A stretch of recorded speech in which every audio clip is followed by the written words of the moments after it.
नमस्कार विद्यार्थी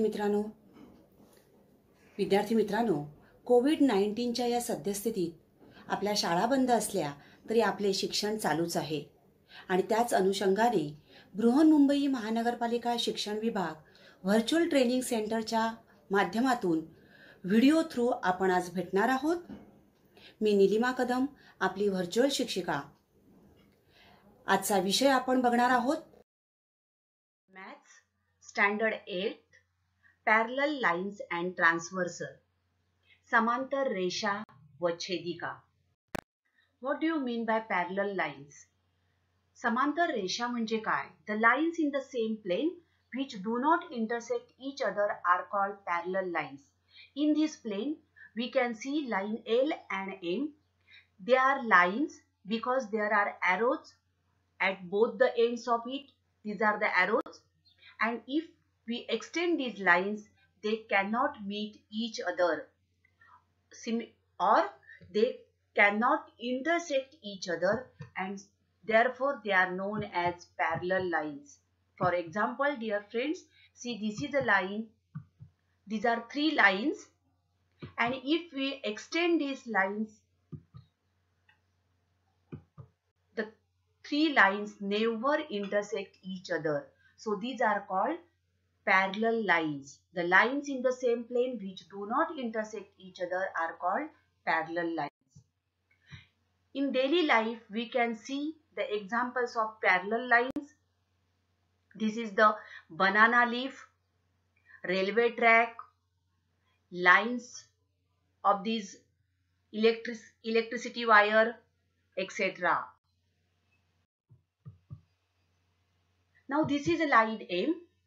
If another line N we draw like this, and if we draw line L which intersect line M at point P and line N at point Q. रेषा M आणि रेषा N यांची रेषा L ही छेदिका आहे असं म्हणतात. So what do you mean by transversal? If a line intersects given two lines, here line L is intersecting line M and line N at two distinct points, point P and point Q. Line L is intersecting line M and line N at two distinct points, then the line L is known as transversal of these two lines. छेदिका असं तिला म्हणतात. Angles made by transversal, छेदिकेमुळे होणारे कोन. Line M, line N and L is their transversal. Now line L is intersecting line M at point P and line N at point Q. Now these are the points on these lines. Now let's see how many angles are made by this transversal at point P and point Q. Now at point P, angle APD, angle APC, angle CPQ, angle DPQ. So at point P we are getting 4 angles. Now at points Q, angle PQF, angle PQE, angle EQB and angle FQB. So at point Q we are getting 4 angles. So hence there are 8 angles in all. At each of these points 4 angles are formed. Hence there are 8 angles in all. Now dear students, each of these angle has one arm on the transversal and the other is on one of the given lines. आठही कोनांपैकी प्रत्येक कोनाची एक भुजा छेदिकेवर आहे आणि दुसरी भुजा दोन पैकी एका रेषेवर आहे, आणि अशा प्रकारे आपल्याला कोनांच्या 4 जोड्या या ठिकाणी मिळतात. करस्पॉन्डिंग अँगल्स संगत कोन. ज्या जोडीतील कोनांच्या छेदिकेवरील भुजा एकच दिशा दर्शवतात व छेदिकेवर नसलेल्या भुजा छेदिकेच्या एकाच बाजूस असतात ती जोडी संगत कोनांची असते. Arms of the transversal of a pair of angles are in the same direction. If they are upward, both arms are on the upward direction and the other arms are on the same side of the transversal. That is right, right, left, left. It is called a pair of angles. बघूया आपण. See here.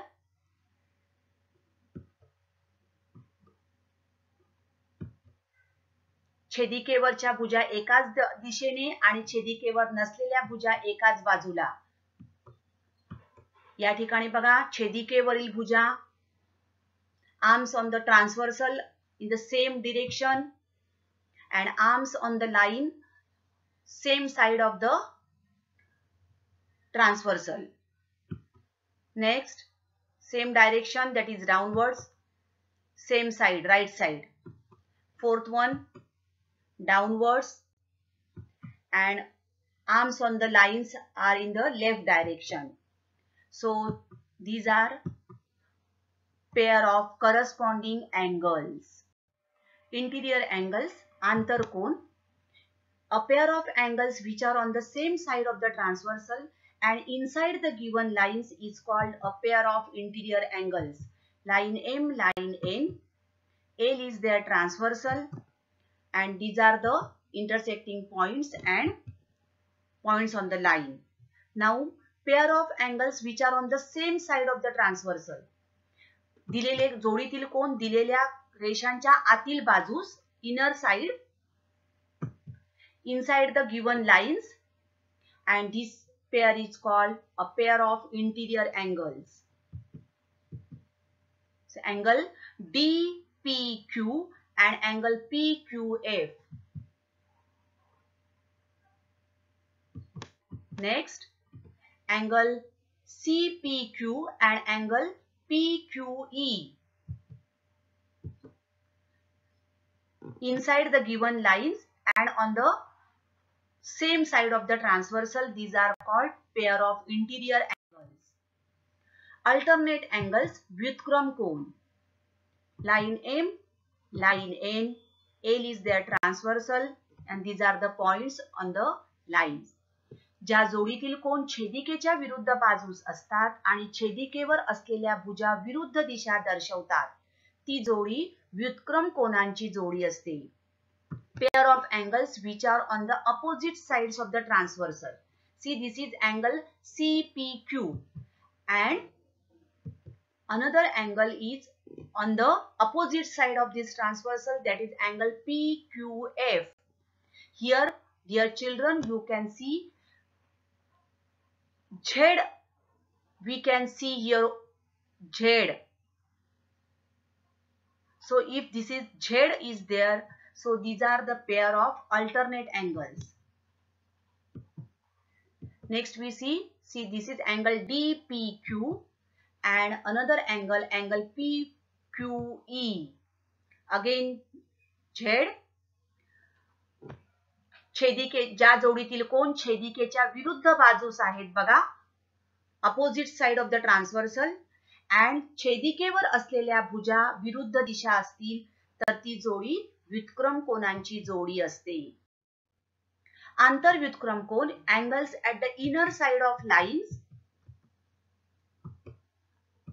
See, angle CPQ and angle PQF. These are the interior alternate angles. And another pair, angle DPQ and angle PQE. These are called interior alternate angles. And exterior alternate angles, angles at the outer side of lines, line M, line N. See, these are the on the outer side of the lines, angle APD and angle EQB. Similarly, angle APC and angle FQB. These are exterior alternate angles, बाह्य व्युत्क्रम कोन. Now let's write down pairs of corresponding angles. See here, angle A and angle G. Next pair, angle B and angle H. Third pair we get angle D and angle F. And fourth pair we will get angle C and angle E. These are pairs of corresponding angles. संगत कोनांच्या जोड्या आपल्याला 4 मिळणार आहेत. Pairs of interior angles, आंतरकोनांच्या जोड्या.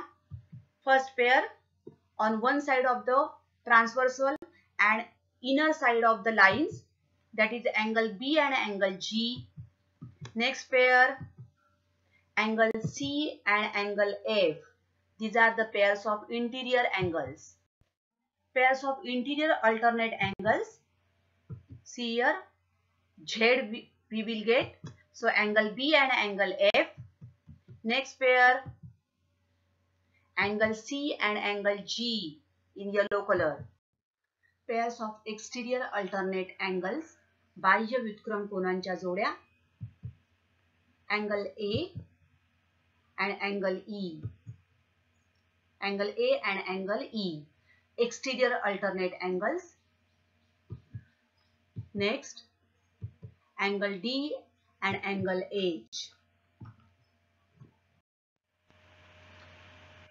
सराव संच 2.1 2.1 सोबतच्या आकृतीचे निरीक्षण करून रिकाम्या जागा भरा.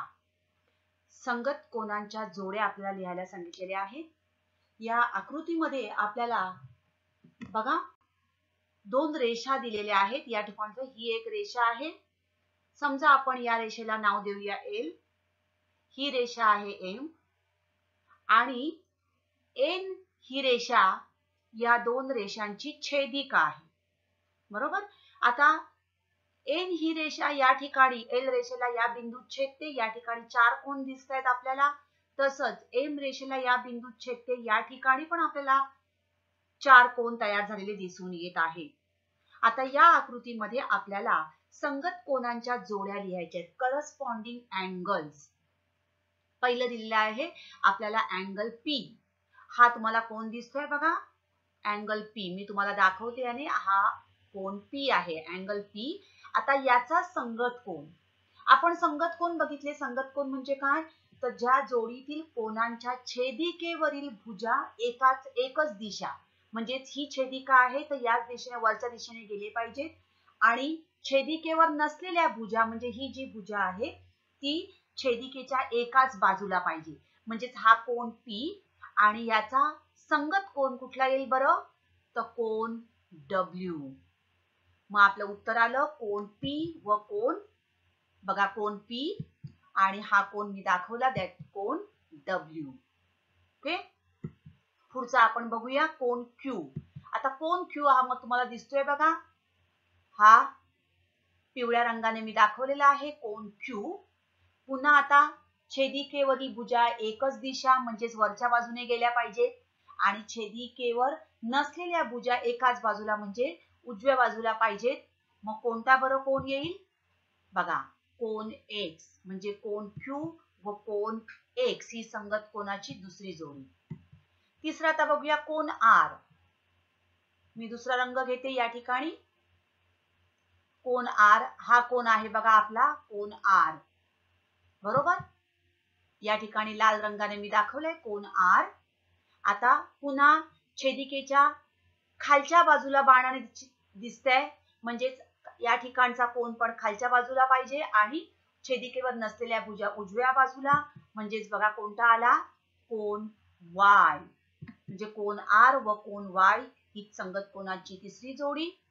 आणि चौथी जोडी आपण बघूया कोन S. बघा हा हिरव्या रंगाचा दाखवलाय कोन S म्हणजेच हा आणि याचा संगत कोन येईल कोन Z. तर अशा प्रकारे आपल्याला संगत कोनांच्या 4 जोड्या मिळाल्या. कोन P व कोन W, कोन Q व कोन X, कोन R व कोन Y आणि कोन S व कोन Z. आता याच आकृतीत आपल्याला आंतरव्युत्क्रम कोनांच्या जोड्या दाखवायच्या आहेत, pairs of interior alternate angles. बघा कोन एस हा दिसतोय तुम्हाला, कोन एस हा आहे कोन एस, बरोबर. आता आंतरव्युत्क्रम कोन म्हणजे काय आपल्याला झाला पाहिजे, झेड तयार झाला पाहिजे. लक्षात ठेवा एस हा या ठिकाणी आणि दुसरा येईल कोन, बघा हा आला झेड झाला, म्हणजेच कोन एक्स, कोन एस व कोन एक्स. आणि दुसरी जोडी कोन डब्ल्यू, आता हा खालचा दिलाय आपल्याला डब्ल्यू. आता याचा आंतरव्युत्क्रम कोन पुन्हा आपल्याला झेड झाला पाहिजे, म्हणजेच कुठला येईल कोन, व्हेरी गुड, कोन आर. तो कोन डब्ल्यू व कोन आर ही आंतरव्युत्क्रम कोनाची दुसरी जोडी. लक्षात ठेवा आंतरव्युत्क्रम कोनांच्याच आपल्याला 2 जोड्या मिळणार आहेत. संगत कोनांच्या 4 जोड्या मिळतील, आंतरव्युत्क्रम कोनांच्या 2 जोड्या, बाह्य व्युत्क्रम कोनांच्या 2 जोड्या आणि आंतर कोनांच्या 2 जोड्या आपल्याला या ठिकाणी मिळतात. पुढचं उदाहरण बघूया.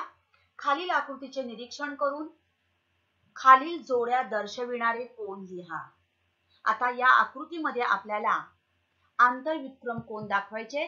बघा या ठिकाणी ही जर आपण घेतली रेषा एल, ही जर आपण रेषा एल मानली, ही रेषा एम आणि ही रेषा एन. एम ही रेषा एल या रेषेला ज्या ठिकाणी छेदते त्या ठिकाणी आपल्याला 4 कोन तयार झालेले दिसतात, ए बी सी डी. आणि एल ही रेषा एन रेषेला ज्या बिंदूत छेदते आहे त्या ठिकाणी पण आपल्याला 4 कोन तयार झालेले दिसतात, ई एफ जी एच. आता यामध्ये आपल्याला सगळ्यात पहिले लिहायचे आंतरव्युत्क्रम कोन. आंतरव्युत्क्रम कोन म्हणजेच काय, तर छेदिकेच्या विरुद्ध बाजूला आणि छेदिकेवर असलेल्या भुजा विरुद्ध दिशा दर्शवितात. आता आंतरव्युत्क्रम कोन आपल्याला हवेत, लक्षात घ्या आतले कोन, म्हणजेच हा काय झाला पाहिजे, झेड. या ठिकाणी दिसतोय तुम्हाला, म्हणजेच काय येईल बघा, कोन सी व कोन ई. आणि दुसरा आता झेड आपल्याला आतल्या आंतरव्युत्क्रम कोन हा या ठिकाणी आणि हा असा, म्हणजेच कुठला, कोन बी व कोन एच. हे झाले आंतरव्युत्क्रम कोन. आता याच आकृतीत पुन्हा आपल्याला संगत कोन दाखवायचे आहेत. मी आताच तुम्हाला सांगितलं संगत कोनांच्या आपल्याला किती जोड्या मिळतात, 4 जोड्या मिळतात. लक्षात ठेवा संगत कोनांच्या 4 जोड्या मिळतात. पहिली बघूया आपण, बघा कोन ए आणि कोन ई. ही जर छेदिका घेतली तर छेदिकेच्या काय आहे, एकच दिशा दर्शविणारी आहे, बरोबर. ही छेदिका घेतली तर ही वरची दिशा दर्शविणारी कोन ए व कोन ई. दुसरी कोन बी व कोन एफ. तिसरा येईल कोन डी व कोन एच. आणि चौथा येईल कोन सी व कोन जी. संगत कोनांच्या आपल्याला 4 जोड्या मिळालेल्या आहेत. आता तिसरं बघणार आहोत आपण आंतरकोन. याच आकृतीत A B C D E F G H आंतरकोनांच्या आपल्याला 2 जोड्या मिळतात, बरोबर. तर आंतरकोन म्हणजे काय, रेषांच्या आतील बाजूस आणि छेदिकेच्या एकाच बाजूस. बघा पहिली मिळेल, ही जर छेदिका घेतली तर एकाच बाजूला असणारे कोन, म्हणजेच बघा कोन बी व कोन ई, ही पहिली जोडी. आणि दुसरी कोन सी व कोन एच, ही दुसरी जोडी. तर या आंतरकोनांच्या आपल्याला 2 जोड्या मिळालेल्या आहेत. तर अशा प्रकारे संगत कोनांच्या 4 जोड्या मिळतात. आंतरकोन आणि व्युत्क्रम कोन याच्या प्रत्येकी 2 जोड्या आपल्याला मिळतात. अशाच प्रकारे तुम्ही या आकृतीमध्ये ए बी सी डी च्या ऐवजी 1 2 3 4 हे आकडे घेऊ शकता किंवा दुसरी नावं देऊ शकता आणि संगत कोन, आंतरकोन, व्युत्क्रम कोन लिहिण्याचा सराव करा. विद्यार्थी मित्रांनो, या आकृतीचं निरीक्षण करा आणि या आकृतीवर आधारित जे काही प्रश्न दिलेले आहेत ते तुम्हाला सोडवायचे. Which angle is corresponding to angle C. बघा अँगल सी हा कोण दिलाय, कोण सी, सी चा संगत कोण करस्पॉन्डिंग अँगल कुठला येईल, कोण G. Which angle is alternate to angle D, D चा व्युत्क्रम कोण आपल्याला काढायचा आहे, कोण डी. या ठिकाणी लक्षात ठेवा, ज्या वेळेला आपल्याला अल्टरनेट अँगल म्हणजे व्युत्क्रम कोण काढायचा असतो त्यावेळेला त्या ठिकाणी झेड आपल्याला त्याचं त्या झेड झालेला पाहिजे, म्हणजे कोण डी चा व्युत्क्रम कोण येईल, कोण F. Corresponding to angle H, H चा संगत कोण. अशा प्रकारे हे प्रश्न जे आहेत त्याचं तुम्ही वाचन करा, आकृतीचं निरीक्षण करा आणि यांची उत्तरं लिहा. चौथं बघूया, which angle is vertically opposite to angle A. Opposite angle म्हणजे अगदी समोरचा ए आणि अपोजिट अँगल येईल सी. तसाच बी चा अपोजिट अँगल डी. निरीक्षण करा आणि अशा प्रकारे हे प्रश्न जास्तीत जास्त सोडविण्याचा सराव करा. तर विद्यार्थी मित्रांनो, आता आपण इथेच थांबणार आहोत. अशाच काही सुंदर सुंदर व्हिडिओ सहित पुन्हा भेटणार आहोत पुढच्या भागात. तोपर्यंत थँक्यू. घरी राहा, सुरक्षित राहा.